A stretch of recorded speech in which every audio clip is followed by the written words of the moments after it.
Thoughtless, casual gaming.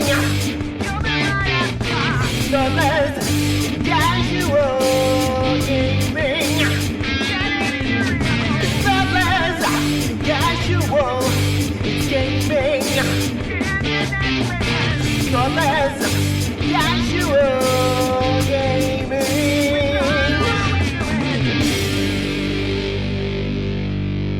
Hello, you're listening to Thoughtless Casual Gaming with Brett and Jace. We are a Geelong-based gaming podcast where we put on painting events badly and then talk badly about them.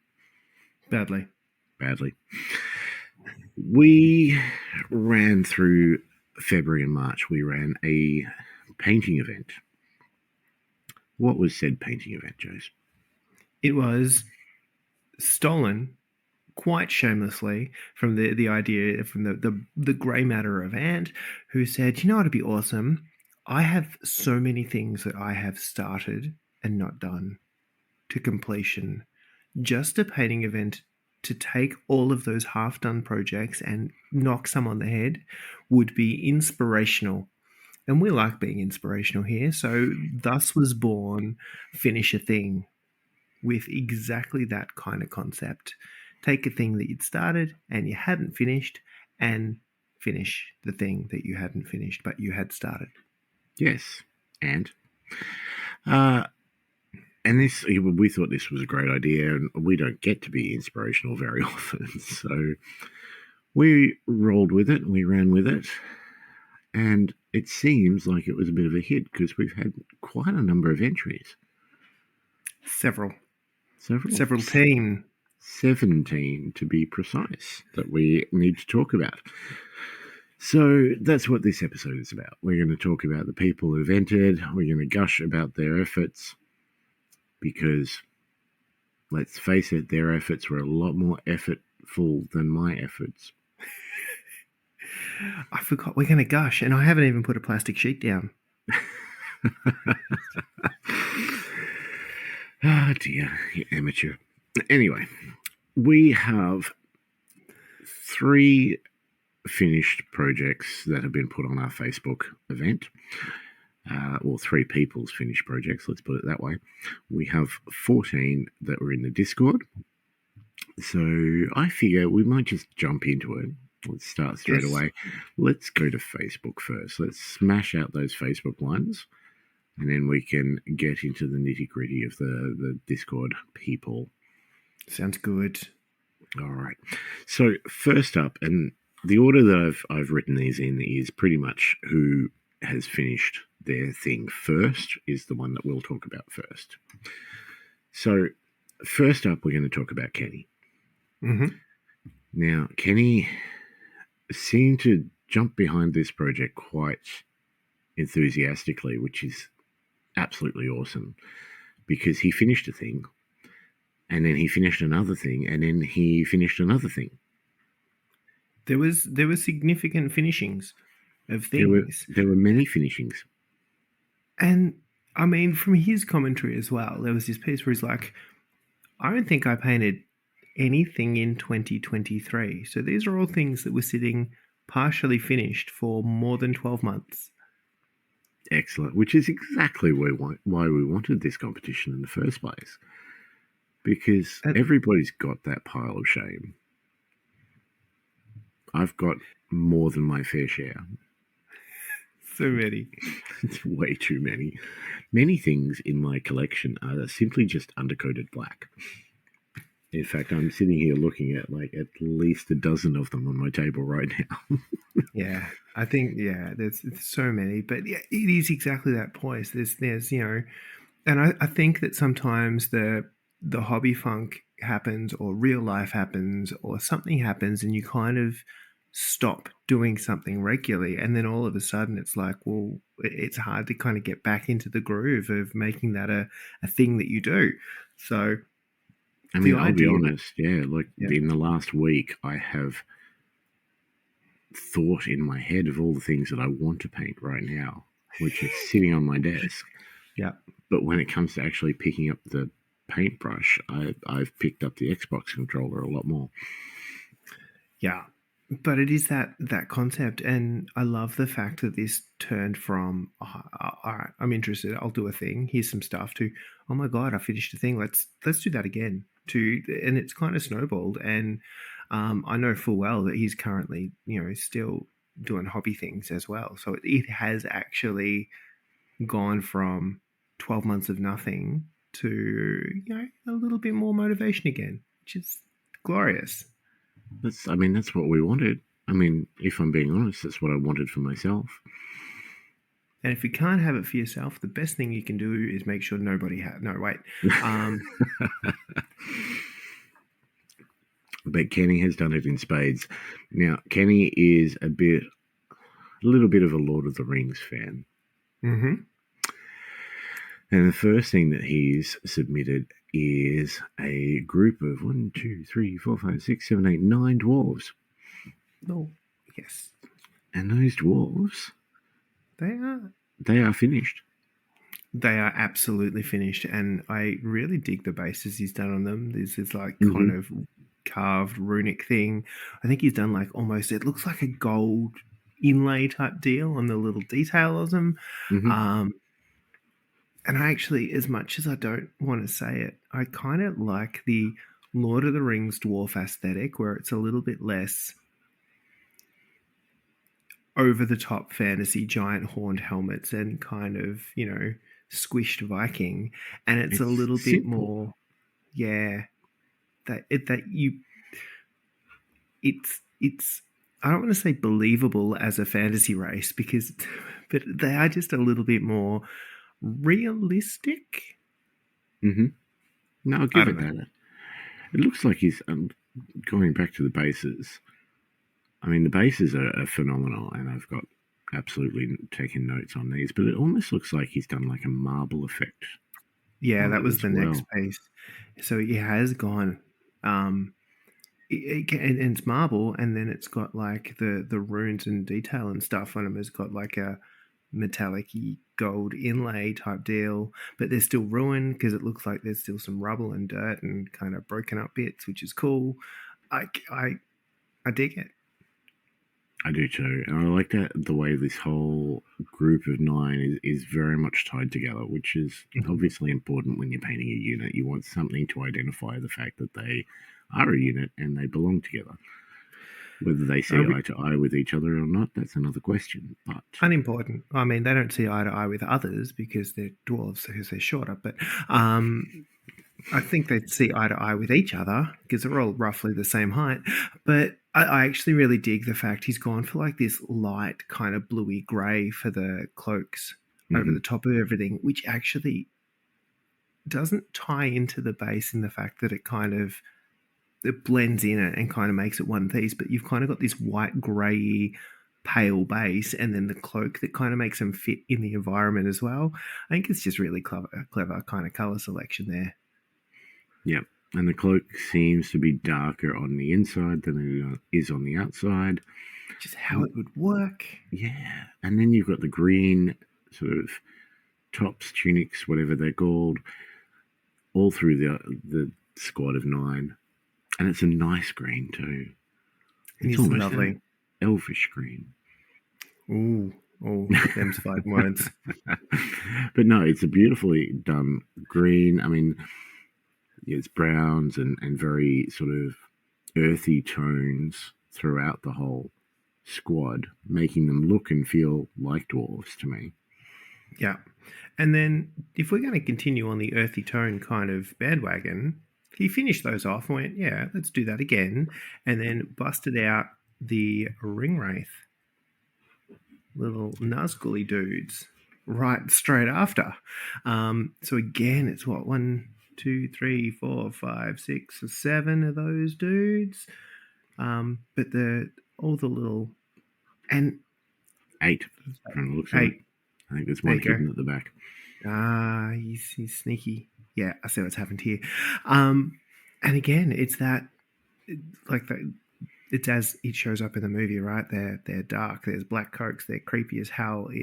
Black is a surprisingly hard color to pull off, and these read as black, which is glorious.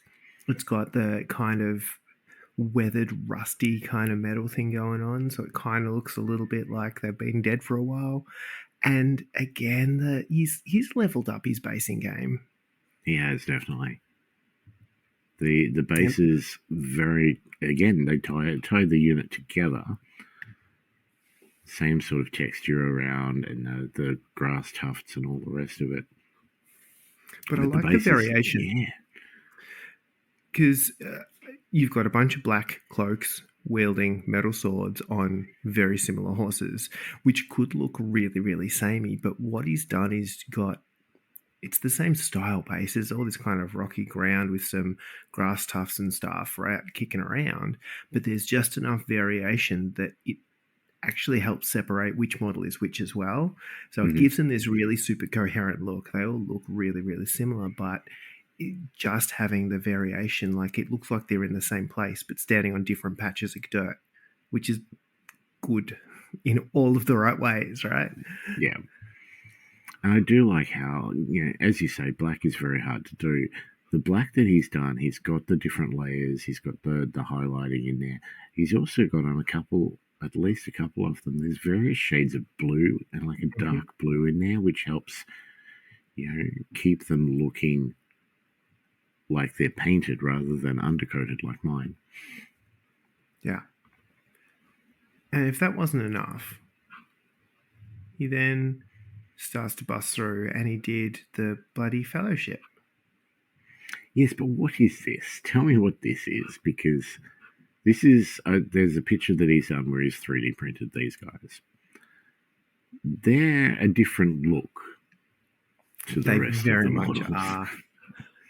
And I actually really dig that it's this sort of cartoony kind of, it's a very specific aesthetic that Warp Miniatures has come out with. It looks like it came out of a low-budget TV series, but in all of the right ways. I really dig. I love this, and I reckon I've seen some more of Warp stuff that has, again, that real kind of unique, cartoony kind of caricature vibe that I kind of dig. These hobbits and the dwarf in particular, they look like they would be right at home in like a claymation animation. Yes! It's Wallace and Gromit does Lord of the Rings. Those eyes, I can't work out if I like them or if they're just really, really creepy. It could be two things. I mean, they do peer into your soul. And they do. I reckon he's done one of the hobbits, the little guy holding the frying pan. Mm-hmm. And all I can think of is Scooter from the Muppets. He's got the little red mop top thing going on. Yeah, it's glorious. And the bases are very detailed as well. He's used it's a very colourful paint job, even on Gandalf to an extent as well. The rest of them, for sure, there's colour all over this. Yeah, and it works. And because again, I feel like it's really appropriate for the caricature style of the sculpts. Mm-hmm. Like, it just makes sense in that you want to sort of go Wallace and Gromit with your colour scheme. Yes. Super cool. I am going to have a little bit more of a hunt for some of Warp Miniatures stuff because I kind of like it. Yeah, I can't work out if I do or not. I like the painting. The models, again, I mean, I'm thinking it's either something really cute that a kid watches on ABC, or it's like nightmare fuel. Celebrity Deathmatch. That's what I'm getting from this. Yes. Absolutely. Oh, all right. Shall we move on from Kenny? Let us move. All right. Next up, we've got Joel. Now, Joel has done the awesome thing in not only posting on the Facebook event, but also posting in the Discord. So Mate, it's the best of both worlds. Pillar of humanity. Steve and Kenny, take note. Join our Discord. But Joel has done an orc copter one of those 40k helicopter things. I think they're just called copters, aren't they? I think they're deaf copters. Deaf copters. That makes Yeah, they sense. can't hear. But it is very orc looking. It is. It is. He's done all of the orc things in all of the right ways. He also just like this was what I feel like this was a sprint to the finish for Joel, because he kind of posted it and then there was nothing. He's like, oh my god, it's the last day, and kind of then it was there. So yeah, I like to feel like we just helped him get over the line a little bit by giving him a deadline. But this is super cool in that it has all of the orc things that you would expect. It's got checks, it's got little kind of tiger stripey bits, but the bit I cannot get enough of is at the very front there's these little missiles and just a little shark face kind of thing painted on one of them. It's got the little eye and the teeth. That is my favorite detail of this entire thing. I'd have to agree with you there. Like, I've just got a close up of it happening at the moment, and you know the all the stuff that he's done, the triangles, the squares, the typical sort of orc painting patterns, or you know just hazard stripes without being hazard stripes. They're all done extremely well. And screw doing that, like there is so many straight lines and combination of white and black. And, you know, these kind of long, thin, free-handed lines. But then you have a little happy shark missile. And it's just, you know, he's very happy in the fact that he's mildly phallic-shaped. He just wants to rain destruction on somebody. And it's the best. I love this. I think moving on from the shark, the weathering and the colouring that he's got on it is just insanely good. It's red for one thing, which means, you know, as all goes faster. Absolutely. But the weathering on the bike, it does not look like it's fresh out of the factory. This is a copter that's been put together from various parts of various things, which probably shouldn't go together, but somehow still makes it fly.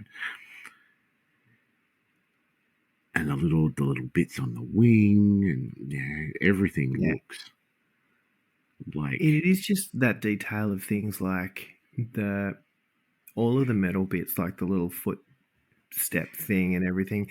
There's just this level of like grime in the detail, in all the little stuff, and then you've got like these copper pipes and things to break up some of the metals, and they again weathered, but it's a different color. It's a different approach because fundamentally different metals, they will look different when they're weathered. So I really, again, it's just those little attention to detail-y bits. And then happy smiling shark missile. It's the best. I think the orc is smiling too. I mean, he is. He knows. Everyone is happy. Actually, that is a very strategically placed shark missile. I'm like, I think I can draw a line directly from the orc to the tip of that, and I understand why everyone's smiling now. Screw painting checks. That's my life. Like, just I'm not interested in painting checks as much as I'm not interested in painting diamonds. Yes, which is something we'll talk about later, I'm sure. And speaking of, I've just realised that all of those little triangle like tiger stripes he's also highlighted every single one. Yeah.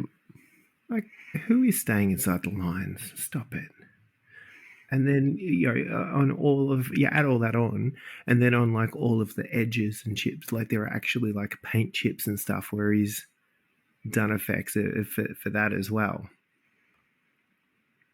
Stop it. Yeah. I really like this model. He's cool. I like the base too. The base is fairly simple too. It's not taking anything away from the model itself, but the texture and the you know highlighting, dry brushing that's been done on that. Very simple for a sort of a arid wasteland that this thing's flying through, hoping to get to the loot wherever that may be. Yeah, it does all of the right things in all of the right ways, and it's just one little chopper copter. Love it. Love Yeah. it. Imagine seeing a whole, unit or an army painted up in this level. Oh my god, the idea of just painting an army is mildly terrifying. Yeah, we've been playing Blood Bowl for too long though. So No, and some then in people know how sevens. to do this. Ah, Well done, Joel. speaking of people that know how to do this, we had a third entry on Facebook. We That certainly did. here's just a lazy army I painted. Like, what the actual shit? Yeah, so Steve has. I'm going to list them off because he's gone to the effort of listing them off, so I'm going to have to too. But he's done. They're all Imperial Guard. So it's 20 veterans, 3 las cannon teams, 10 Death Riders, 6 Ogryn, 10 Rattling Snipers, Commissar, Priest, and 10 troops. And he's posted a little video of all of them on 2 shelves. It is legitimately 2 shelves of dooders, and they're not sparsely stacked shelves. Like, Now this some is an of those Imperial are Guard. Yeah, there are lots of them, and they all look done to the same sort of high level. Look, he's posted a pic or two in the comments, and I will say I see a lot more of the detail and a lot more of the work that's gone in from the pictures than I do from the video. The video sort of gives an overview of what he's done. just the sheer magnitude, and Yes. then the actual pictures, when you start sort of really getting into those, there's a lot of detail in these little dudes. Yeah. And that's a lot of dudes to do a lot of detail on. I really dig, like, it's all that kind of deathcore kind of vibe with the gas masky helmets and all that jazz. And I have no idea whether this is now a thing that GW have leaned into, because it was kind of one of those things that was Forge World custom parts things for a very long time. But like the Ogryn all have very similar helmets, and like I just don't know how much is converted, customized, anything, or whether these are stock models now. I'm very curious. They're all done to that same sort of level, and they've got they're all tied together. This is obviously one army. Mm-hmm. It's got that whole grimdark 40k look to it. They're all in their blue uniforms. They all look tired, weary, and the uniforms have seen a bit of work, and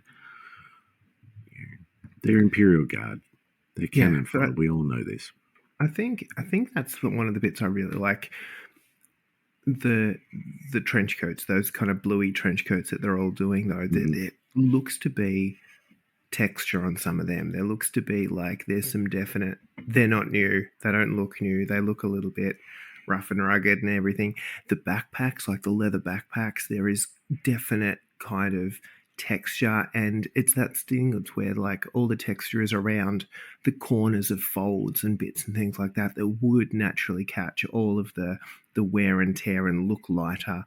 The little plasma guys, it looks like they've got like OSL effects where it's kind of glowing up the arm a little bit, but it's not super overdone. It's actually really, really well done given how bright the model, like they're grimdark, but they're not. It's not nighttime. It don't look nighttime, and it's this really good balance of you can see the OSL effect, but it's not super overdone, cartoony, and ridiculously too bright for where they are. So there's just a lot of little attention to detail throughout this whole thing, and there is just so many bloody guys to get through. I mean, you choose an Imperial Guard army, you know what you're doing. You're getting yourself into. You're into 40,000 models for your army or 7 tanks. Yep, absolutely. I really like the green plasma. Yep. Like the OSL, absolutely, but just the idea of the green plasma, and you can see it on a couple of the guys in the picture there. It's really stands out from the other weapons, where they're just, everything's got their red casing and, bits of metal and all the rest of it. And then there's these green glowing plasma weapons and the obviously a power knife or something that the sergeant's wielding in front. Is a power knife one of those electric ones that you use to like carve turkey at Christmas? Yes. I mean, that is a powered knife. I'm just saying. Absolutely. You have to plug it in. You have to have an extension cord going the whole length of the battlefield. Otherwise, you'll look like an idiot charging towards someone and it stops moving just before you get to them.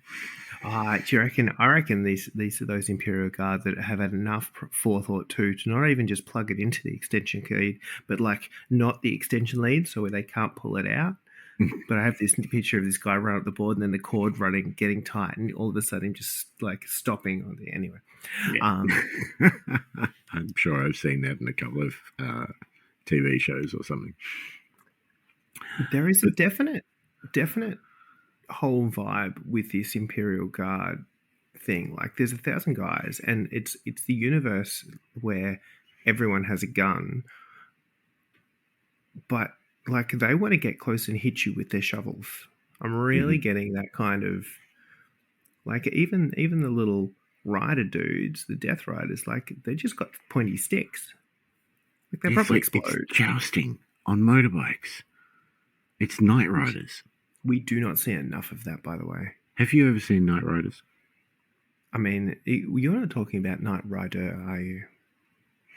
No, it's an old 80s film done by George Romero, starring Ed Harris, and it's about a traveling carnival that goes, from town to town in America, putting on their show, and they are jousting with, medieval weapons on the backs of motorbikes. That's what this is. Why have I not seen that? But that is exactly what that is. I'll lend it to you. I've got the DVD. I don't have anything to play a DVD. Oh, good Lord.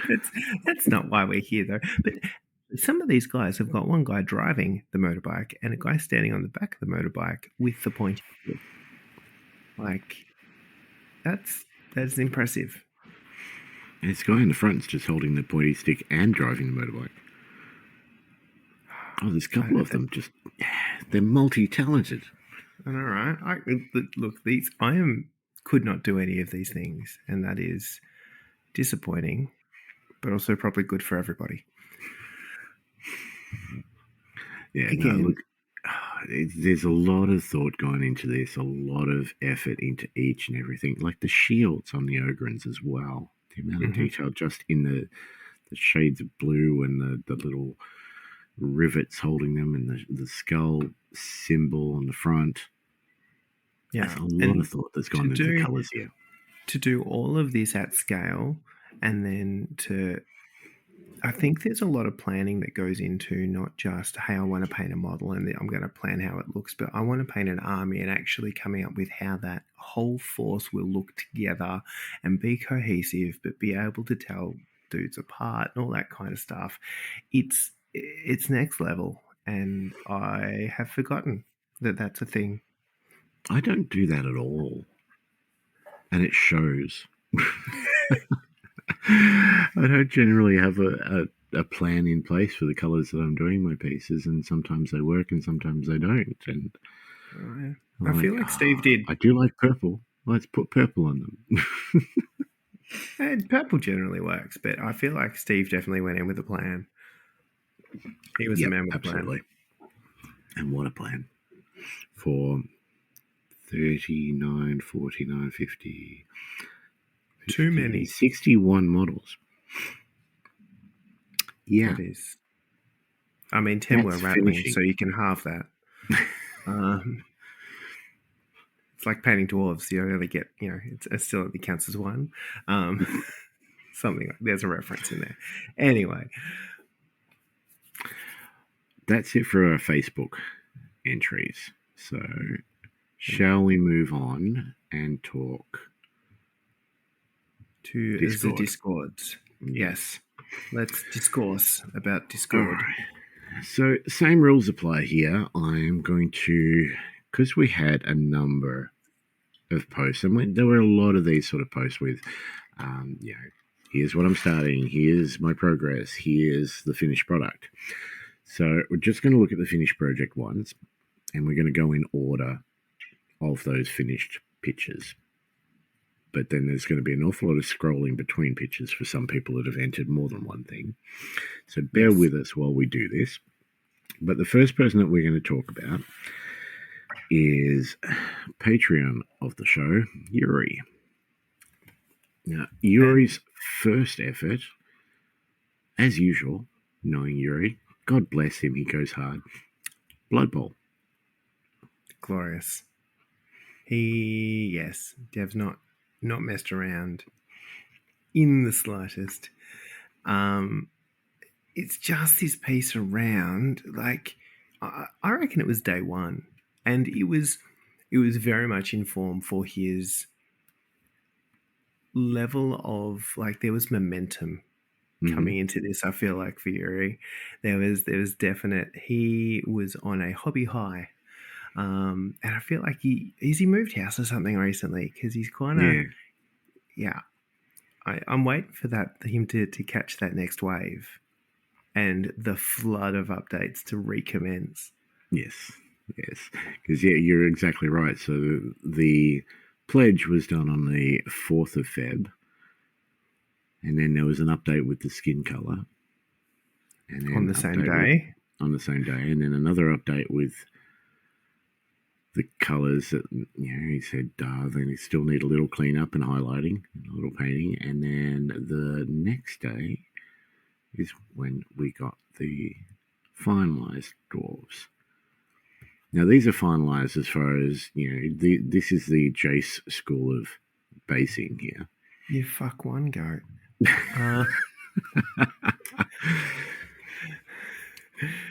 So I like the colors. I like the way that he's chosen to distinguish between them. We've got a grey-haired one, or typical sort of fiery orange.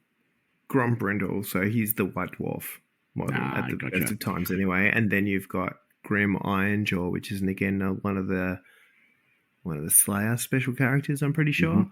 I don't know, you'd have to play 11s to know this shit. But again, it was like, day 2 or 3 is like, and I'm done. I'm like, What are you doing? And, both at the same time, both with, this really consistent approach that also let him make them look cohesive, but very different colors. You've got, the white hair of the White Dwarf. There's a lot of grey. There's a lot of kind of, those colors. And then you've got Grim Ironjaw, who is, the flaming orange Slayer hair and beard, with everything. So, if there was an award for first finished, my wife would give it to me, and we would give it to Yuri. Yes. I do like how he's done 4 pictures of the finalized product here. And in 2 of them, the shower power bathroom cleaner in the background is in focus more than their models. I mean, I feel like the dwarves were having cleaning day, and sometimes you've got to do that. Sometimes you do. I think, look, we love the enthusiasm that Yuri has. Absolutely love it. Again, though, next step, I think, is to you start layering up. You use those speed paints as the start, and then see what you can do after.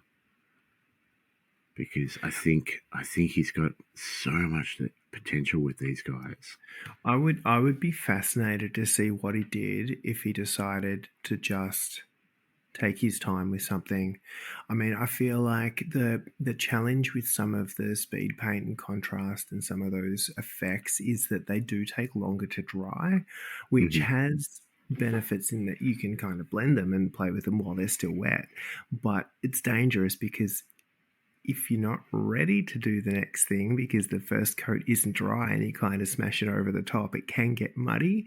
And so I really feel like it'd be, if he just decided to go, right, I'm not going to get this done. I am going to do what I can to this model and just pace himself. I'd be fascinated to see what it could turn out as well. Yeah, absolutely. His second effort, which was, let me just have a quick look here, 2 days later.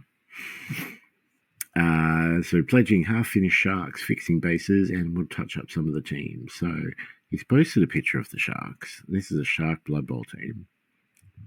And all I've got in my head... Men? Yeah, I would say so. Yeah. But all I've got in my head is Homer and Bart at the pool. Not the pool, the beach. Shark Boy. So he's finished up the Croxy Sharks base in his next one. Yeah. And I love what he's doing here. So first of all, he's moved on from and doing the Jace school of basing, and he's become a real person. Not and like my co-host. He has gone to the beach. This shark is at the beach, which is where else would you find a shark with legs? It's where I would put a shark with legs, because I feel like they're trying to devolve back to their original. Yeah. Can you imagine playing Blood Bowl on the sand? That would be insanely. If anyone has tried to run on sand, like no. But yeah, I love. You've got the obvious beach. You've got the blue water and the different shades of blue here too. And then juxtaposed on top of that is a very large blue shark with a lot of blood on his hands. It's got real Street Shark vibes too, which is always a winner. Yeah, no, it's really good. There's some good reference right there. Absolutely. I dig it. We do need to talk about the 30 seconds it takes for a victory lap around the rim. I'm just saying. If we're going to say the base is completed, do the victory lap. Like, give it the rim job it deserves. Yeah, absolutely. Look, just have that pot of goblin green off to the side, ready for it. No, and this is why we can't have nice things. Fuck me. That is always good for a rim. You'll never go back. No. Unless you're Underworlds. I do all my Underworlds teams with different coloured rims, depending on what. No, and that hurt my soul a little bit. It's easy, so I can just go, purple, that's this team. You only have one on a board at a time. Just saying. Yeah, but I've got like 20 in the thing that you gave me. In your cabinet piece. Oh, shit. Actually, that's a lie. I don't have 20 painted. Or maybe half that. All right, moving on from Yuri. Let's now look at Sedge. So Sedge on the 8th of Feb. Again, very early. Yeah, I need to do something about this dating. I don't like it. It's American dating. Is it the same on your Discord? Yeah, it is. Right, which is very confusing. Maybe it's something I can fix. Anyway, 8th of Feb. So we've got some orcs. Just see if I can open that in a different screen. I can. Can I zoom in? Some orcs on boars. Or boars on orcs. They are what is affectionately known as boar boys. Yes. Because they are boys on boars. And what incredible boars they are. They're teeny tiny boars. But the colouring, these remind me of sort of the giant rats in Skaven. They're like very skin coloured with a bit of fur. Yep. Yeah, they're not real healthy. Like, no one's doing any grooming on these little dudes. But no one's getting close enough to groom them. But I actually really dig the fact that just going, particularly on like a 10 mil scale thing, right? Going the skin color, that kind of piggy pink skin, separates it from the hair, like the fur, the blacks and the browns, which separates it again from the greens and armor of the orc. So you can actually, for something that is so teeny tiny, at distance, it's clearly identifiable. And I think that's the trick with this kind of scale. So when you say teeny tiny, They are 10 mil are these scale. Warmaster Yes. as well? Good Yeah. Lord. Yeah. They I are. see the keyboard in the background now. It's Yeah. starting to make a bit of sense. Yeah. So if you think about, a regular kind of Blood Bowl model or something is what, 32 mil scale? Yep. These are 10. So they're like a third of that. Good Lord. There's an Yeah. awful lot of detail in these for So much. 10 mil. Like Yeah. all the fur has been highlighted, the orc skin, there's iconography on the shields. There's a lot of detail in these things. Are these? Yeah. So Warmaster, are they 3D printed as well? Yes. Yeah, these are. Good Lord. And there's a few different, sculptors and stuff out there is good. And I think still sculpting for this scale is an art. Again, it's that piece of not putting in too much detail, but there's still a lot in here, like the fact that those little shields have got the sculpted detail on them and stuff like that. And then you have to somehow at that scale stay in the lines when you're picking that out. Yeah. It's impressive. That is not easy. There's tusks on the boards. The more I look at this, the more impressed I am. Yeah. I mean, I was impressed when I thought they were Age of Sigmar style. So, moving on from the boars, let's just find, because he has done more. He has. So scroll. He then said, well, look, I've got kind of a minimum core that I need to finish for my 2,000 point army. So list building in Warmaster, basically, you need to have a minimum amount of core troops in 2,000 points. So that's basically where he's gone. I need a 2,000 point army. These are my non-negotiable things that I have to put on the table. So he's got some more orcs. So he's got the ones that he's already painted on there, but then he's got a whole bunch of ones still in white that he hadn't done yet. And there is another unit of little orc dudes, orc boys, on foot, not on piggies this time. And what I believe he is working on as goblins, his little goblins are actually squig units. Yeah, there's a lot of squigs there. And so he's got the squigs, and then I'm pretty sure that back row is little goblins poking them along. So he's gone the full squig herd. Yeah, absolutely. What have we got? We got 1, 2, 3, 4, 5, 6, 7, 8, 9 rows of 5 squigs, and then 4 rows of goblins, 5 goblins each, and then you've got the other unit, which is that one there. 6. At least 6 rows of 5. 1, 2, 3, 4, 5. Yeah. 6 rows of 5 on one, and then 2 rows of 5 on the other 3. There's a lot of squigs there. There's a lot of red. Yeah. And the units they're identifiable too. And I like what he's done too. So there's one lot of squigs that have some blue on them. Yeah. But the goblins in blue are looking after these squigs that have green on them. And then there's goblins in purple looking after squigs with yellow parts, and the yellow goblins are looking after the squigs that don't have they have a bit of black on them. Yeah. But again, it's that piece of trying to differentiate units at that scale, which is impressive. And then, the other piece I will, like, the little squigs at goblin sized at that scale, and he's still done the little, the teeth and the little spines on the top of the head, and the little claws and stuff. So again, there's just big tongue on some of them. Yeah, there's a surprising amount of detail in these little dudes that he has not. You could feasibly get away with ignoring if you wanted to. And he says, no, I will choose chaos. And that is what's been chosen here. But it's come out so well. I like them. They're so cute. Especially the tongue ones. I like the tongue. I've noticed that. Yes. It's one of the first things you learned about me, wasn't it? And then you told me your name. Fun. Oh, dear. No, awesome work, Sedge. Awesome work. All right, moving back up. I'm just going to find the post again.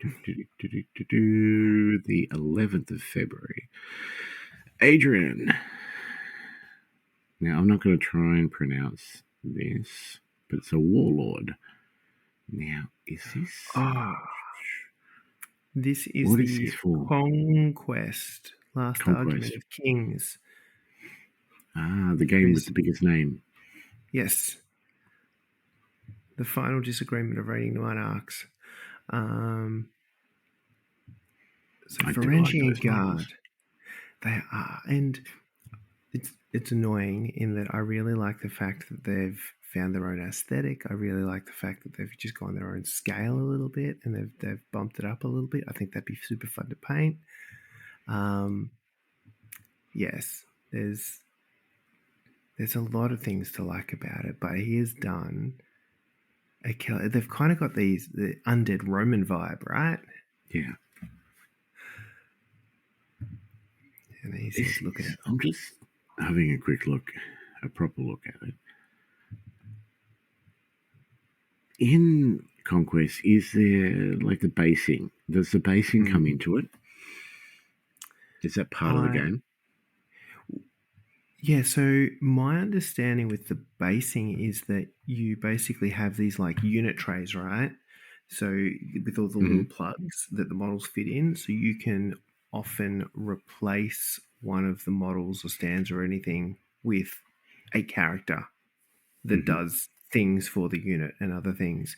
So I'm not sure if this guy fits into a unit or attaches onto a unit, or whether he's just his own little dude that kicks around and does his own thing.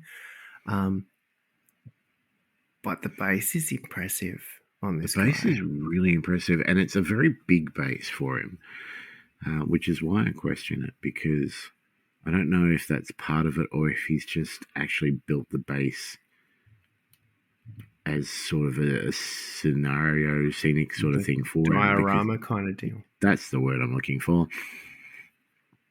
Because the base is incredible and it fits in with the aesthetic of the dude. Yeah. And so go. We've got kind of undead Roman legionnaire captain friend, but he's standing on, I really dig he's gone desert base, right? Let's call it spade. There's some rocks and he's kind of standing on some rocks up at the back, but it doesn't look tactical rock. You know that sometimes you get a base and then it just has a rock in the middle of it. And then some model is bigger and he's just standing on a rock. This guy is standing on a rock, but it looks like it fits into the base. Like it's this piece where it's like the base naturally kind of builds up and just has some rubble and it's just the kind of the bit he's standing on. It's not just rock in the middle of nowhere. And then... Or rock in the middle of the street in Marvel. Absolutely, sure. Because we all need... If it's not a tactical rock, it's a tactical sentinel hand. But it just makes so much more sense the way that it looks like the base naturally kind of like... There's a gradient on it or something. It kind of raises up. I really super dig the kind of crackle effect he's used on this, though. Mm-hmm. Yeah. So you've got your desert, you've got your dirt, you've got your everything, but he has used that kind of crackle effect paint to make it. It's really subtle. It's not like the ones that you see where it's like the entire base is cracked. It's just little bits of super dry earth to give it a little bit more texture and a little bit more story and a little bit more everything. Like it's super subtle, but I really dig it.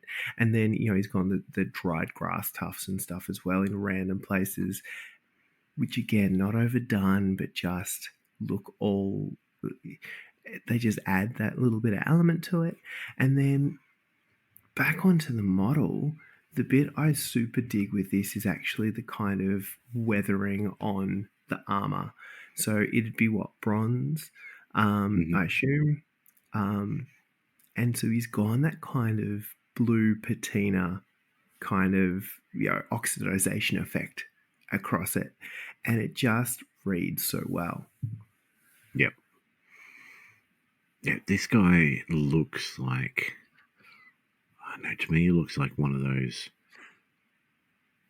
undead guys that has woken up in very old armor, and I can't tell from the face, because the face to me, it's almost like a crow type makeup thing to my eyes. Yeah, it's got a bit of a death mask thing about it, doesn't it? Yeah.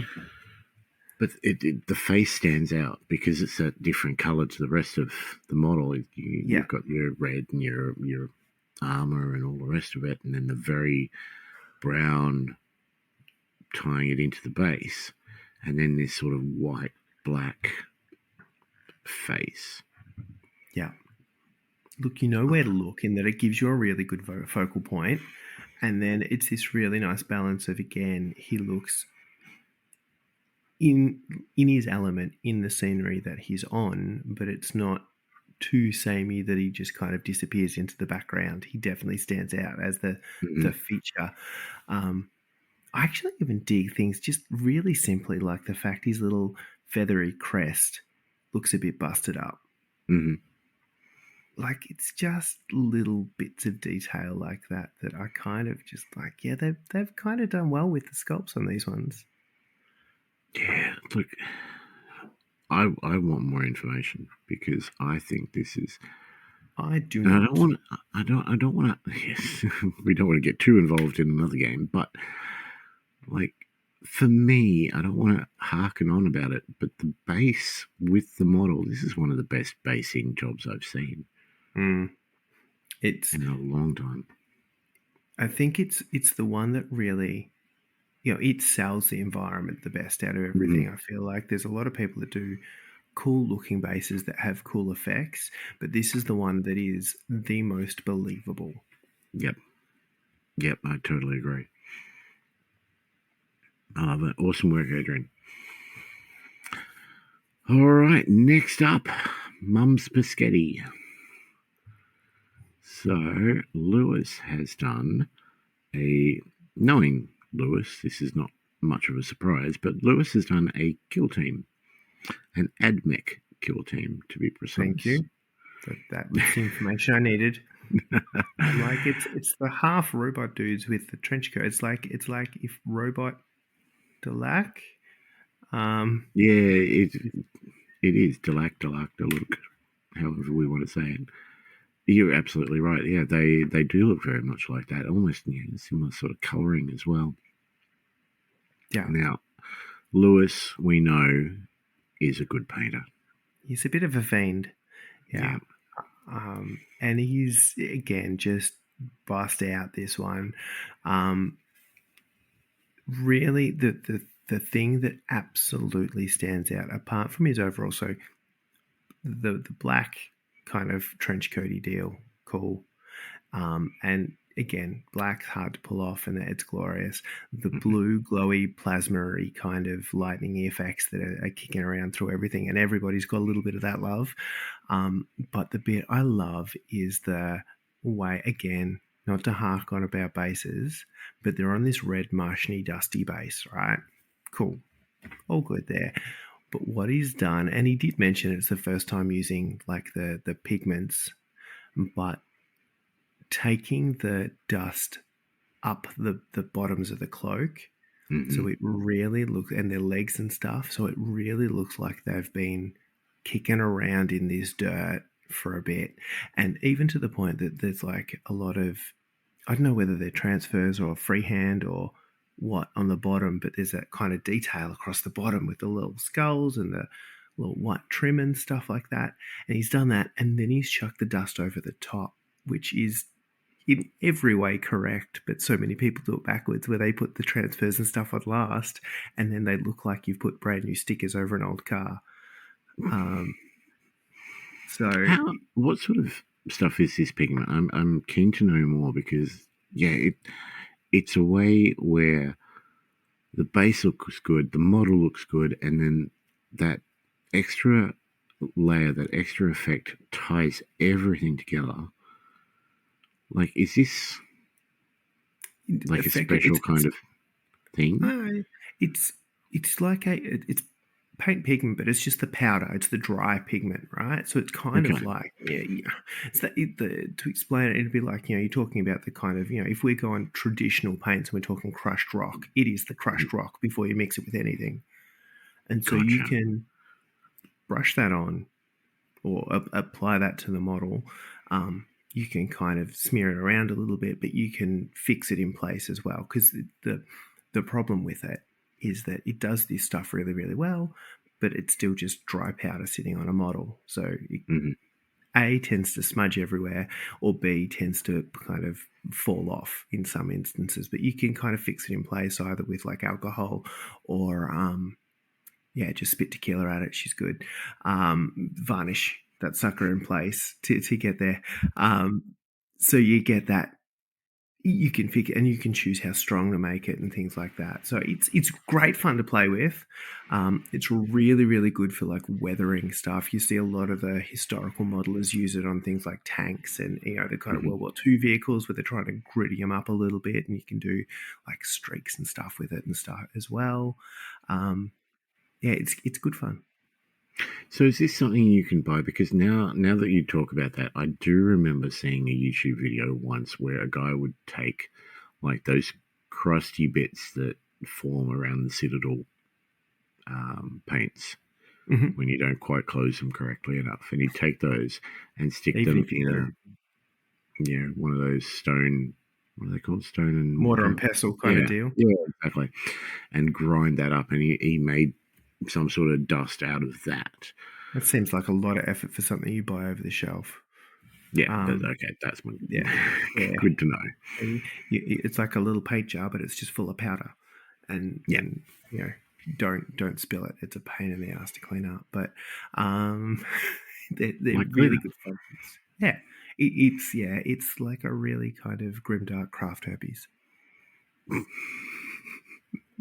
Excellent. These models, like, this is next level. Why do we get all these incredibly talented people into our Discord and just To make me make feel us shit about my own to make painting? us feel about ourselves. Yeah, it's exactly it. Thanks, Lewis. Much appreciated. No, these look incredible, and yeah, Glorious. I cannot wait to see them beating the crap out of your Space Marines. Yeah, they need to do some killing of teams. That is for Yes, sure. definitely. All right, next up. So next up, I have down Yelv. Now, Yelv, in his own words, if I can find the post, I Mhm. finish a thing. Space Marine Commander Dude, 24th of Feb. There he is, Space Marine Commander dude himself. He is definitely a Space Marine Commander Dude. That is absolutely without question. He's a Terminator Commander Dude with a cape. And the I cape is mean, purple. all of those statements are accurate and correct. I can confirm. Uh, I I really love like just one-off Space Marines. Mm-hmm. I've decided like that's the correct one is the correct amount of Space Marines to paint in any given time, and I find them super refreshing and fun. But I I don't know chapters, particularly the more obscure ones, and I feel like this is definitely like a second spawning or whatever the hell Mm-hmm. they call them type deal. Because I Arthur think I'm Child. seeing, yeah, I think I'm seeing like Raven Guard insignia. I think I'm seeing, but he's kind of light blue and white, so that feels very not Raven Guard because they would be Yes. black. So I don't know, but super like I think the challenge with Space Marines particularly is the fact that there is so much big flat space, Mm-hmm. which is mildly terrifying because mistakes show very, very easily. And this is just so smooth. Yeah. It's very much like almost like a Space Wolves type of blue. So that really, really light, almost greyish blue. But the white, I mean, we all know how incredibly easy white is to paint. Yeah, I mean, like, I feel like he's just undercoated it and moved on with his life, right? That's how you do it. No. But then you've got the little kind of, pauldron shieldy thing on his shoulder where he's decided to go just super bonkers and do the half-half. And he's just free-handed a little line down the middle of that. And I reckon he's free-handed a little chevron on that one too. Mm-hmm. And then he's decided to freehand all the text on the little crotch script. Yep, and the one on his foot as well. There is, again, I think there's so much detail in these things, and that's partially, like, it's this real mix of massive flat areas and then shit tons of detail. And I don't know how they do both of those things in the same model. Like, they feel like they should cancel each other out, but alas, they do not. And you have to deal with both of those two things in every instance. But I find, as I said, they're super fun to do. You get to just go, fuck it, I'm going to do whatever color I want. Glorious. Doesn't have to tie into anyone if you don't want. Glorious. And you just get to stretch. Because there are those big flat areas, there's space for, and he's done, different decals and stuff. And I feel like that is one of those areas of hobby I do not touch. Ever. Decals? No. I should do it more. I've started doing like just the numbers on the Blood Bowl teams, and it's surprisingly easy. Like all you need is the decal, a bit of water, and I use both of the two varnishes that Citadel does. There's a glossy one and a non-glossy one. I can't remember the order. I've got them numbered right next to me, but I can't remember which one's which. I would assume you do glossy to put it on, and then you do the non-glossy one too. I would say so. But yeah, and it's surprisingly easy. But I should do more of it. This is a really tasteful demonstration in that too, because they are there. Like, there's a big old shoulder pad one, there is the little chest pauldron one, there's a random funky looking knee situation. But again, it's just little bits of detail that just make the model that fraction more interesting. And there is no way in hell I am freehanding that little bird. But if it's an itty bitty decal, impressively straight, given that he has decided to split that little chest shield thing in half too. Yep. Because I would be terrified of getting that guy just a little bit wonky. Yeah, there's a lot of swearing involved in trying to line things up, I must say. But I love the arm. Look, it's such a simple color scheme, the white and the blue, right? Mm-hmm. But it just stands out. It's so impressive. Like, white arm with the Terminator symbol on the left arm holding out the Storm Bolter. It's just sort of a grey symbol with I think that's a drop of blood, or various little bits in colour. But again, keeping that sort of dull, sort of, what's the word? You're good at words. Muted. Thank you. The muted colours.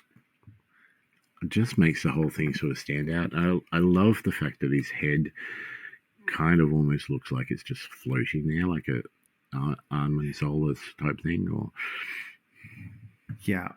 no, and it also look. I think the piece I really like is how well it frames the head as well, because there is so much white on this model that a pale head could get lost in amongst the white and the gold and the other kind of bony parchment colors and stuff like that.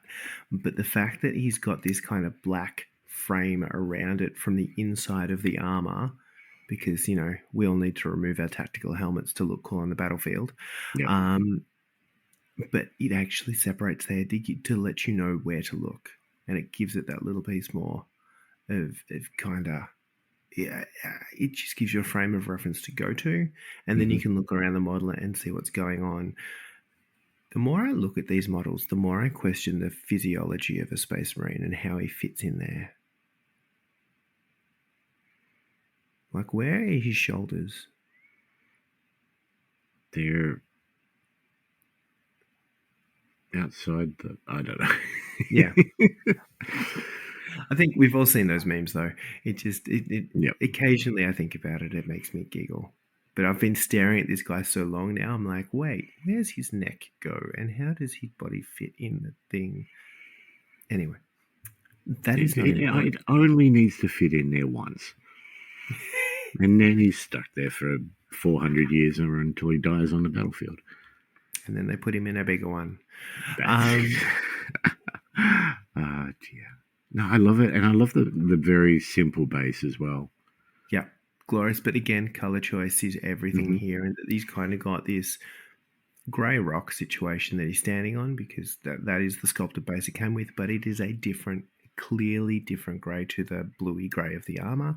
So you've got some separation there, but what he's done is go in with this kind of reddy brown dirt colour in between some of those rocks as well. So it's not just rock on top of dirt. They're integrated.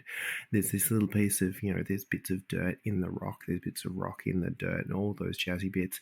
But again, that kind of reddy browny colour is a new element, a new colour, and it gives a little bit of separation without looking out of place at all.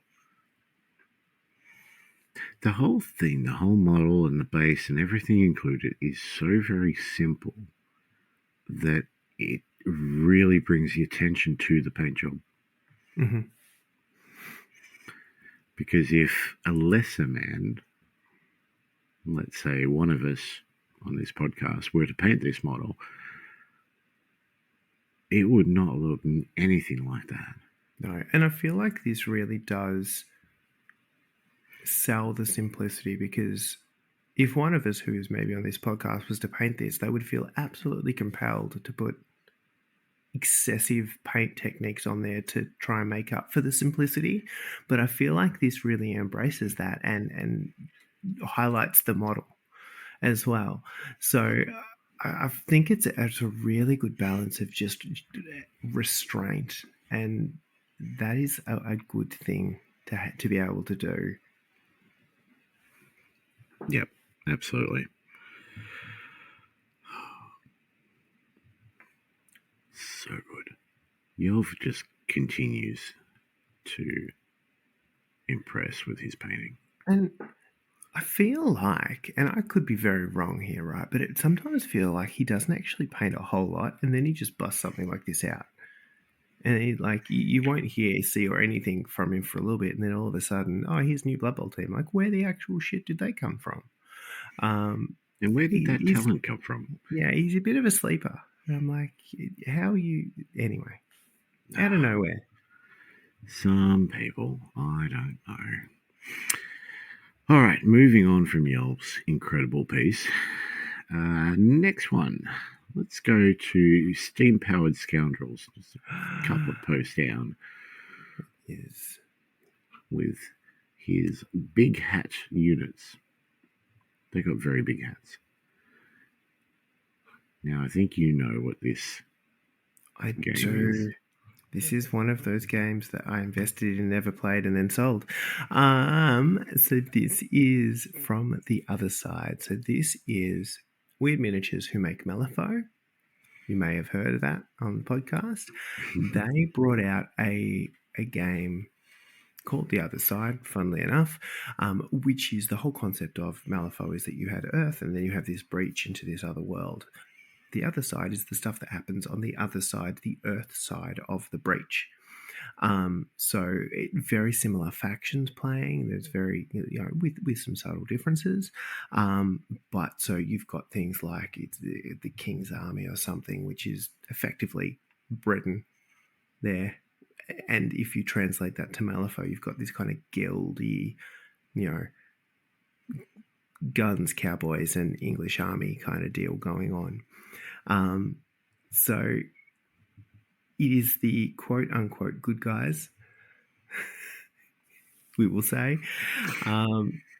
And look, I can't tell you actual big hat you're used to names, but these are kind of like your guild riflemen or, pistoliers kind of units. And the thing I like about this is, again, it's that piece of there's individual models. So there's 3 models, but you plug them into this bigger base and they kind of get their own little scenic diorama base. And it's a round base too, which is unusual. Yeah, so it's little round bases with a dude on them, and then a bigger round base that you plug them all into. So it's still kind of a skirmish game, but it's just a skirmish game with Inception style basing. So he's done 9 of these guys, and they're all sort of, is that like it's like a muted dark blue as well. Yeah. And those big hats. Yeah, and then you've got that kind of, crisscross striped sash kind of belt deal across the chest. They have got very, the British are coming style vibes.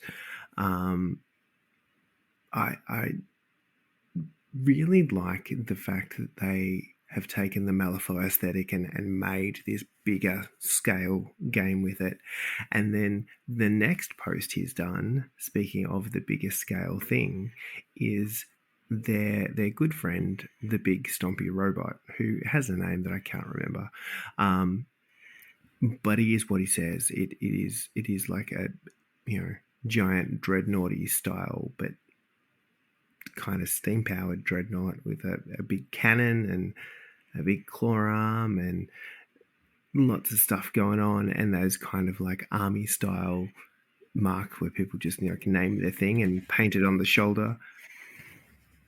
What is he called there? The Jolly Tadger. The Jolly Todger. It's a penis joke. Oh, I love it. And I actually really dig from this so you've got this blue kind of, dark blue muted thing. You have got a few of that weathering thing where you've got kind of streaks of rust from the rivets and things, but then you've got these 2 on his base. There's one, and then coming out of the cannon is this giant kind of muzzle flash effect. So I don't think that's part of the model. No, I wouldn't have thought so. I think what he's done is he's got here, only took me a year and a half between finishing the King's Hand here, so I think that's what the robot's called, and the Infiltrators. Given a decade, I might have a whole army. We might have to do a couple of these sort of events. But that having that robot next to these, I'm just going to call them hat dudes because I like that. Yeah. Really shows the scale of this game, doesn't it? They went big. They went really big. And there's some... Hence the penis jokes.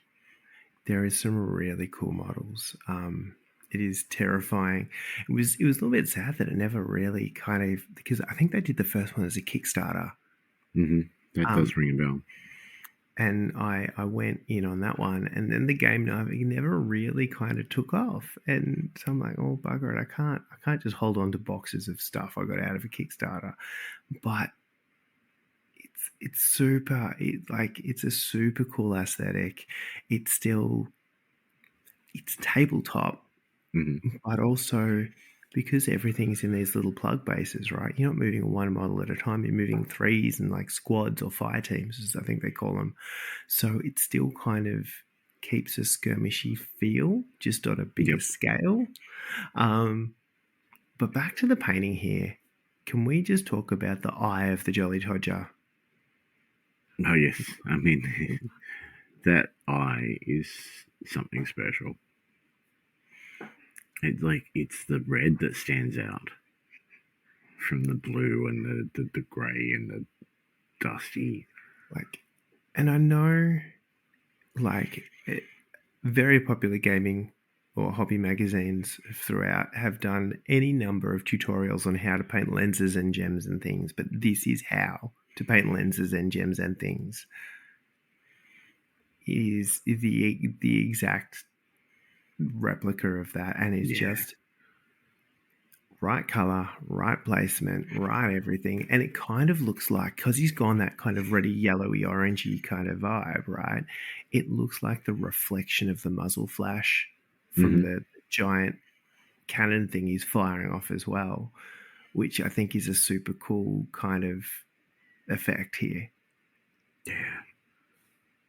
But, especially, like, if, as he said, and if I'm reading this right, if he did this robot a year and a half ago, it's still to come back to something a year and a half later and do these 9 guys that still look like they tie into this other one. That's impossible for me to do.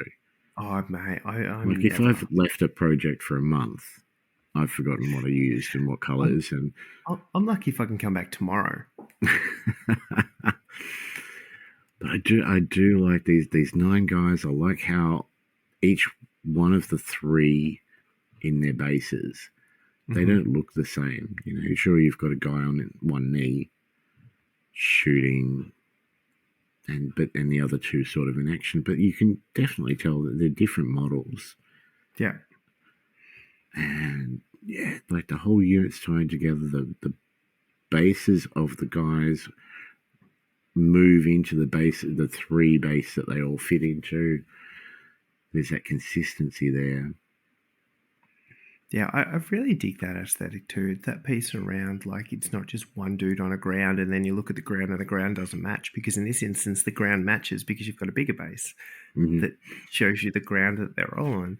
I think it's a super cool kind of way to keep some consistency throughout different units and all that kind of jazz. But yeah, just bash this out. And I think it is that piece around, a year ago I painted a thing and now I'm going to paint something to match. 0 chance. I have zero hope in hell. Cannot do that to save my life. I even tried some of those bloody apps where you put down the paints that you use for the recipe, kind of deal. Yeah. No, it still didn't help me. No. Awesome work, Mr. Scoundrels. Steam-powered Scoundrels. That's a very Malifaux name, isn't it? I believe that there might be a podcast that is still running and is potentially the longest running Malifaux podcast. We used to know somebody that did one of those, didn't we? Yeah, I know, but it was definitely not the longest running.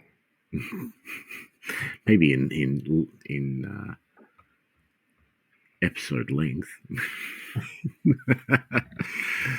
Seemed to be every one of those episodes I listened to was at least 3 hours long. I mean, I'm just saying, rocks and glass houses and walking around naked. Because you want us to do a 3-hour episode? Is that what you're saying? We could potentially can with this. Maybe ours just feel like 3 hours. That's the difference. Anytime we get together, it feels like hours. All right, moving along. And this is going to be the fun one because he's got a couple and they're all over the place. Snowman Dan. So let me just find out where the best pictures for his ones are. There's 1, 2, 3. All right. So the first one's actually a little bit before the elves. So he's done what Dylan seems to think is Wario, but it's a judge from Arcadia Quest, Inferno. I kind of get the Wario reference, though. Oh, yeah, absolutely. There is definitely a reference there. Snowman, his painting is always exceptional. Yes, it is frustratingly so, particularly given the speed in which he does and the chaos of the process that he seems to just go in with. Like, I feel like some people go into painting with I'm going to do this, and this is the process, or this is the recipe, and this is the structure and the order I'm going to put in. And I feel like Dan does the opposite of that. And he just cracks some paints and goes like, let's just see where this takes me. He does have a rather large desk full of stuff. Like, I don't know where there's room for him to actually do stuff and do painting, but there's a lot of stuff on his desk. But this is very typical Dan. He paints a lot of board game miniatures, and this is yet another one of those. It's got that sort of cartoony almost. It's very sort of Marvel and what's it from Arcadia Quest. Arcadia Okay, Quest. Yeah. Yeah. I was Uh, thinking, what's the game I'm thinking of that has the super chibi kind of looking dudes? But anyway, yeah, he's got that kind of vibe. It's definite, but I kind of really like that cartoon fantasy mm-hmm. kind of deal. He's got a very cheesy grin. I love it. Like, he's clearly a bad guy, but I don't hate him. Like, he's not a dislikable bad guy. No, he's living his best life. Just, I feel like it's a perspective issue with this guy. It's really, like, it's not, he's not bad. He's just has a different perspective. Yeah, it's like Thanos all over again. So, is this, has he got 3 eyes? Is that what I'm seeing? Got an eye above his eyebrows? Oh, he maybe does. It is just, it's slightly round the top of his little noggin there. Yes. He's got his pierced staring at the nipples. roof. No wonder he's confused. He's looking at the roof. I like his little perfect V tuft of purple hair in the center of his chest. Oh yeah, there's been some landscaping going on there. Oh yes, he's definitely groomed. It's just rock solid, and I really like the fact that the paint style for this, as I said, I have seen some stuff of Dan's that it feels like just chaos, but in the best way, right? In that it's not about here is a process, it's about I'm just seeing where the paint takes me and the brush goes, right? But I feel like what he's done with this one is in the same vein as the sculpt and the aesthetic of the game. It's this whole, how do I keep it simple? And it really is that piece around, real subtle shadows and shading and stuff like this, but there's some block colors, there's some kind of real harder outlines on things like his little gold armbands he's got around his shoulders. Mm-hmm. It's picking a paint style to suit the aesthetic of the model, because I feel like if you went super painterly kind of with this, it'd be jarring. So it's this real awareness of the kind of model he's doing and the kind of effect he wants overall. And it all comes together so well. It's got the dark inside of the wings, cross-referenced against the sort of light and the light at the back. Got your almost like fingerless boxing glove type things. Yeah, and this really clever use of colour in that he's kind of got this browny but orange skin, but then he's got the purple tuft of hair, and it's this kind of mix of, orange and blue would be your 2 real obvious complementary colours, but if you just kind of change the shade a little bit, you go from this orange to this kind of funky orange brown, and blue to purple is not a huge jump as well. So it really keeps those complementary colours front of mind. But just, I feel like so many people do that and they go, well, red and green. So they take like primary red and secondary like an emerald green and be like, there's my colours. But there's a lot of subtlety in it, and I feel like just Dan naturally gets that. Yeah. No, totally agree. So Dan's second piece is just after the Malifaux guys. I've gone too far. Damn it. Yeah. So I think, Dan didn't get as much painting done with this event as he has in the past. But then he started doing the base for the Demony guy, but then we've got little Axe Tummy. Yes. That's what his name is. I don't know. What is he? He's just... He's a dude different. With an axe and a tummy. Like, he's clearly some kind of foot soldiery friend. Mm-hmm. But actually, are they teeth? They look like teeth. They do look like teeth. Oh, I love it even more. I feel like this has got to be a Kingdom Death. This needs to be a Kingdom Death thing. It has to be. They like teeth on the end of the. There seems to be teeth on the end of everything. Yeah, I feel like he's a little tooth warrior. I'm He's the betting tooth my- fairy. I mean, that is a That's what they terrifying. do with all the teeth. They adorn their armor. Yeah, so I Before don't they- think you finish this one, but like the Dan work is there, if you know what I mean. The Mhm. coloring on the stomach, on the teeth, on the the gums above the teeth, the green. It all looks like Dan's work. Absolutely. There is a definite aesthetic. And then, so if we move on from not quite finished Tooth Warrior, he's off for a checkup at the Molar Wars. On Who the we got? 27th. There we March. go. It's our little speeder friends. Yes. So these ones, this is Star Wars. These are clone troopers, and would that be Legion, or would that be? Yeah, no, it's got to be Legion. That's not Shatterpoint. No. They look awesome. I mean, they're Star Wars. They look like. Are they Star Wars? They are. Yeah, absolutely. Yeah. But the little speeder bike with the guy riding shotgun, and that's a color shift paint, isn't it? I was about to say, because he's done a video of it spinning, Mhm. and it really does go from this kind of blue through to like a purple. Yeah, it's a And blue to almost a like purple, depending on which yeah. angle you're looking at. That is a super cool effect.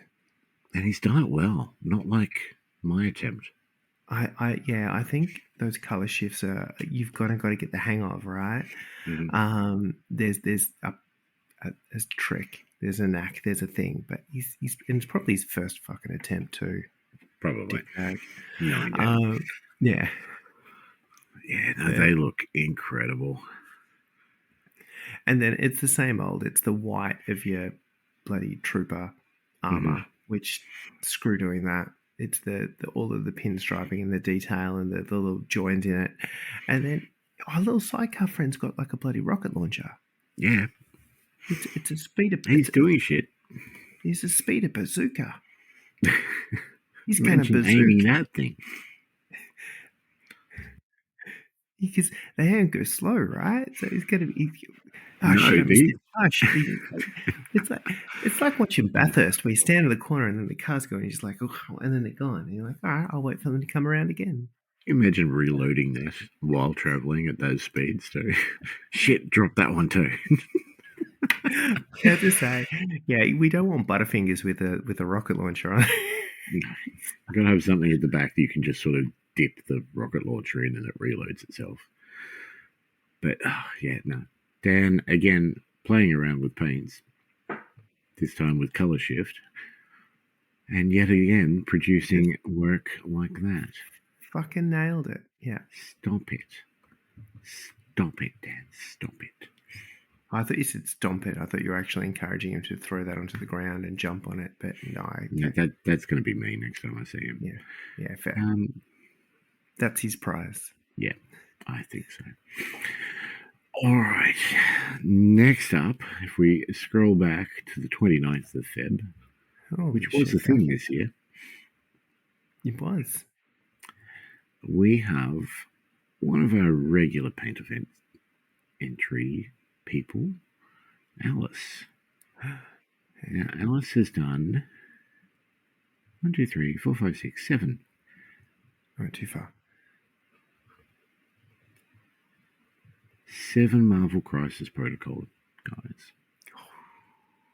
And these are all good ones. So there's Bob, there's Gwenpool, there's Black Widow, there's Hawkeye, there's Mystique, there's Wolverine, and there's Beast. And she's put the Beast with the glasses, the head with the glasses.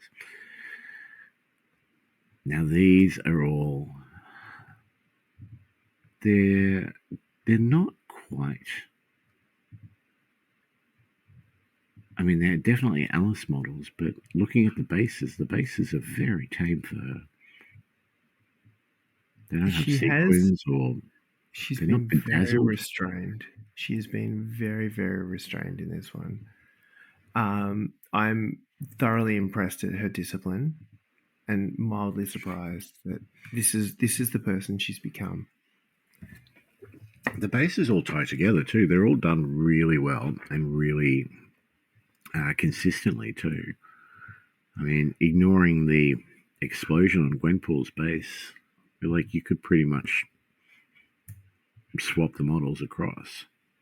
And so she could definitely use this as a team in Crisis Protocol. No issues about who's who. I have a belief that she was talking about these because she was like, oh, I want some like Marvel statues and stuff for her kind of hobby space / room / thing, but they're very expensive. And actually, if you just go the Crisis Protocol ones, you get it in miniature, and you still get all of the same joy, but in teeny tiny and more affordable packages. You just have to do them yourself. But I mean, you get more joy that way, right? Well, it depends if you finish them. So, Lucky there was an event. I'm looking at her Gwenpool. I'm not looking at mine. Look, we know Alice's capabilities. And these are all done to that extent. Like, everything here looks top-notch to me. I really dig. There were some early kind of progress shots where she was trying to figure some stuff out. And I think Black Widow was an example there where she was trying to get this kind of blue reflection because she's wearing a lot of black, thus the name. I get it. Which is hard to then sell because everything is black. And how do you separate one material from the next and show that it's got, volume and all that kind of stuff? And she's pulled off really well. And I could see where she was going from that first kind of work in progress shot, but to refine that over this to the point to the end result that she's got, which is this really kind of cool. It's still got the Alice, I've painted it, I'm not trying to hide that I've painted it kind of vibe, but it's this slightly more refined approach to this blue kind of reflection on a lot of the top surfaces of things. So you can kind of see that there is something blue and glowy above her, or something, creating some shine off whatever the hell she's wearing. But just watching that process throughout the whole thing has been super fun. I also really enjoy just the selection. Like the fact that she went the brown and yellow Wolverine. Which is absolutely the right call.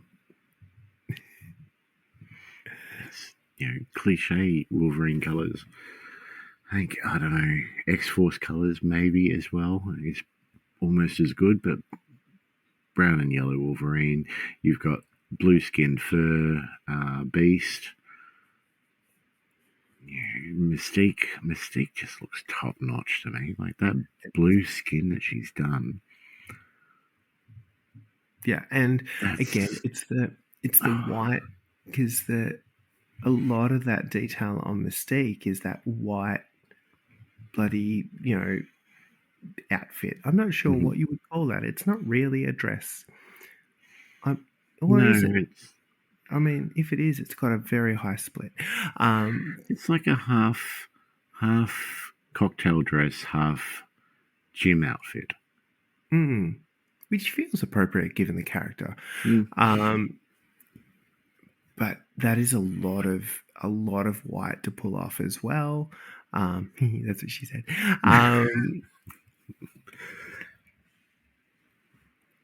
Really right. And again, we all know white sees his coloured paint, so why are we talking about it? But it is that really tricksy piece, and again, it's watching her process go through. I really enjoy around that. I am painting this. This is where I'm at. This is what I'm trying. This is where I'm sort of going to, and watching her refine it to get to these points, which is super fun. Yeah. Look, all of these models look the way you would expect those comic characters to look. Hawkeye's got the dark black and purple outfit. Black Widow looks like Black Widow. Mystique, Wolverine, Beast, they all look, the way they should. Bob and Gwenpool just looks incredible. Like, I've tried this model. She's not easy or fun either. And I can see that what she's done, there's a little hole on Gwenpool's base in the fire. And you can see it slightly if you know what you're looking for here. So just beneath her foot that's further down. Oh, yeah. Yep. That's where Jeff the land shark goes. So she's done the right thing by leaving Jeff off the base so that Jeff can have his own base. Is there a purpose for Jeff on his own base? No, there isn't. And in fact, there is a Jeff token that you get with Gwenpool. But the token means nothing either. Like, he has no purpose in the game. But he is that much of a cool character that he needs to have his own base. Even if he's just sitting and watching from the sidelines. But yeah, look, all of the colours look absolutely right for the iconic looks of these characters. Yeah, she's now, and knowing that she's kind of gone for this, hey, I want teeny tiny Marvel statues. Like, it reads as every single one of those, and every single one of those from the right kind of the costume or the outfit or everything that you like, that's the character. And this is, it is iconic in all of the right ways, and it's still very much an Alice piece, which I really dig. Absolutely agree. All right. We've hit the 90-minute mark. So it feels like about 3 hours. So it feels like about 3 hours. You're quite right. We've still got 6 people to talk about. That is too many. That is too many for anyone to pay attention to. So let's do what we did last time and split the episode. Let us split it. Let us do the splits.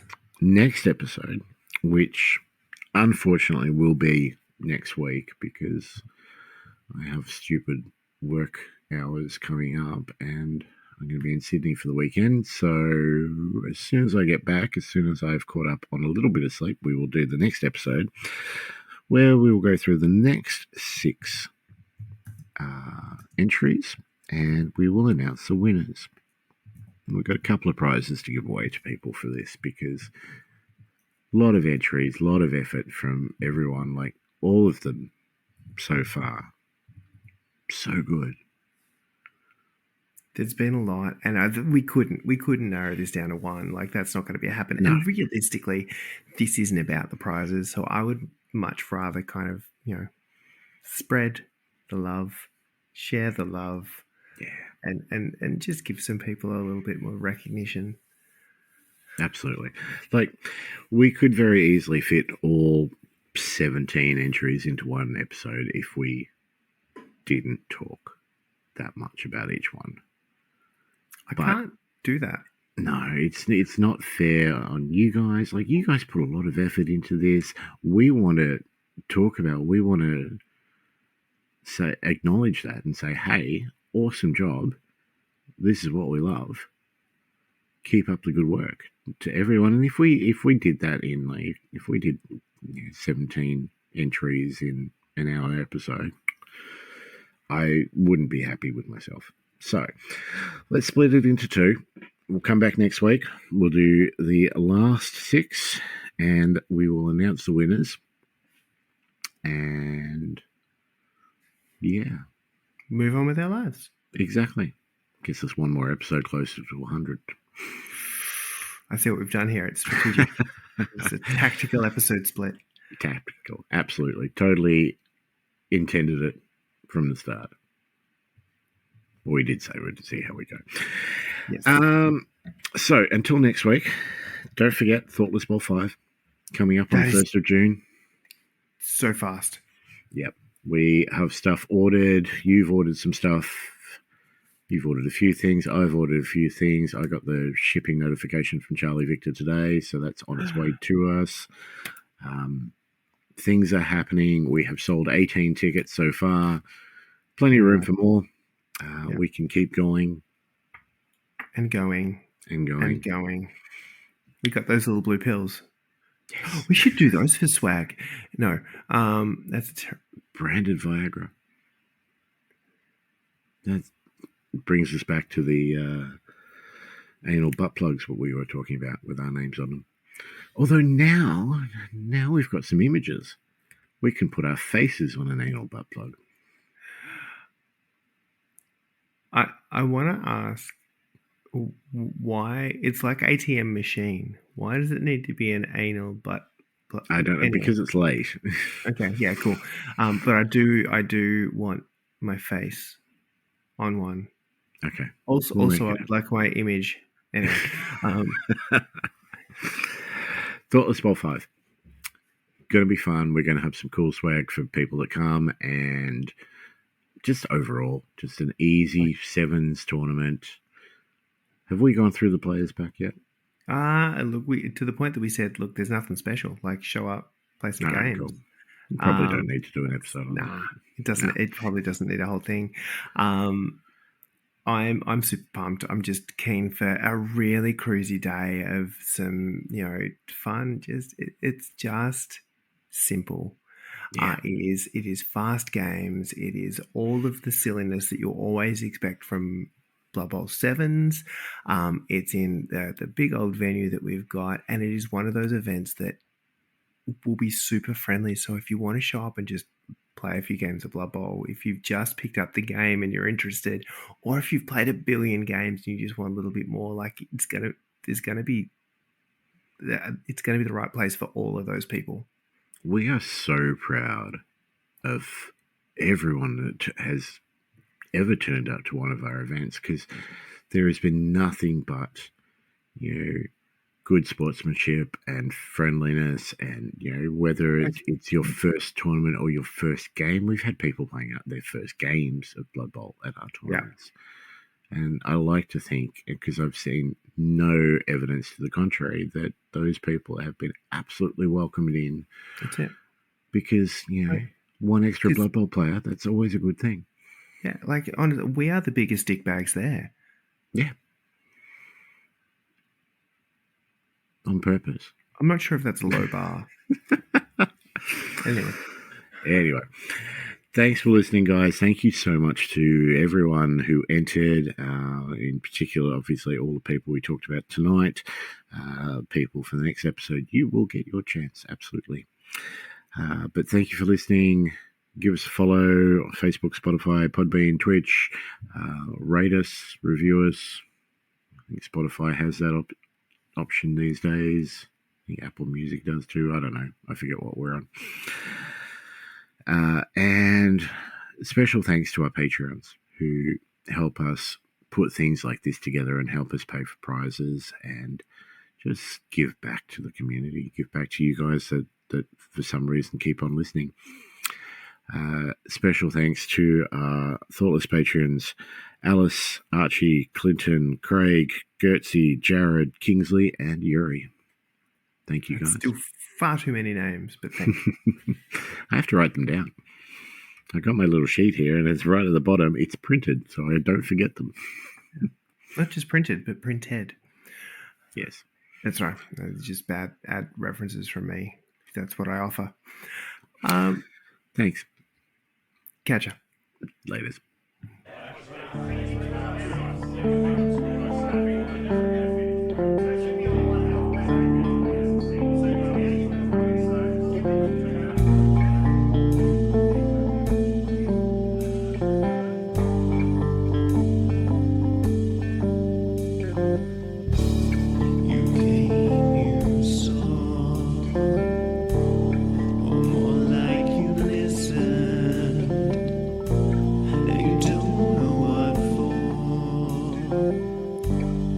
Time's gone, you've given, and there's no getting back.